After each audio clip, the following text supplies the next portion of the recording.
Évangile de Jésus-Christ selon saint Matthieu.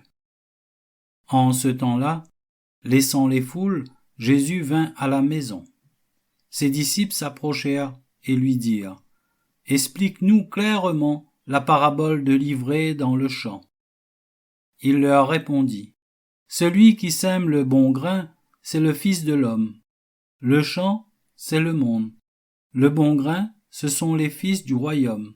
L'ivraie, ce sont les fils du mauvais. L'ennemi qui l'a semé, c'est le diable. La moisson, c'est la fin du monde. Les moissonneurs, ce sont les anges. De même que l'on enlève l'ivraie pour la jeter au feu, ainsi en sera-t-il à la fin du monde. Le Fils de l'homme enverra ses anges, et ils enlèveront de son royaume toutes les causes de chute, et ceux qui font le mal. Ils les jetteront dans la fournaise. Là, il y aura des pleurs et des grincements de dents. Alors les justes resplendiront comme le soleil dans le royaume de leur Père. Celui qui a des oreilles, qu'il entende.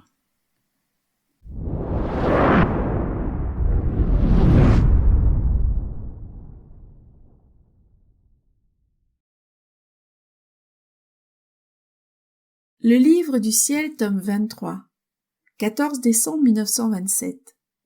Ma fille, la volonté humaine a formé le mauvais grain et l'a mis dans les générations humaines. Or, le soleil de la lumière de ma divine volonté doit combattre ce mauvais grain, le recouvrir et le détruire par la lumière, la chaleur et la connaissance.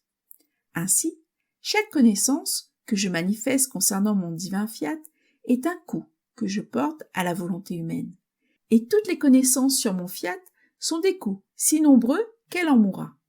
La lumière et la chaleur de mon fiat formeront alors la bonne et sainte semence de ma volonté dans les générations humaines. Et en manifestant ainsi les connaissances sur mon divin fiat, je sème sa semence dans ton âme. Je prépare la terre et le développement de cette semence, et la chaleur de ma divine volonté étend ses ailes de lumière sur la semence mieux qu'une mère ne cache sa naissance en son sein, pour la féconder, la multiplier et la faire grandir en son sein de lumière.